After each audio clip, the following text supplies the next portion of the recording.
Here I've got HUAWEI Nova Young, and let me show you how to add photo to a contact on the following device.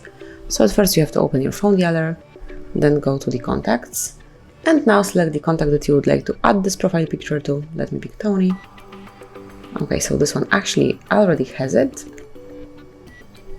Let me pick, for example, Pogot, and then tap on edit icon. Then click on the profile picture, and you can either take a photo or select something from your gallery. So if someone is staying right in front of you, just select the first option, and then if you have some picture in your gallery, then choose it from the gallery. Let me pick, for example, take a photo, and now you can just grab a photo with your camera, just like that.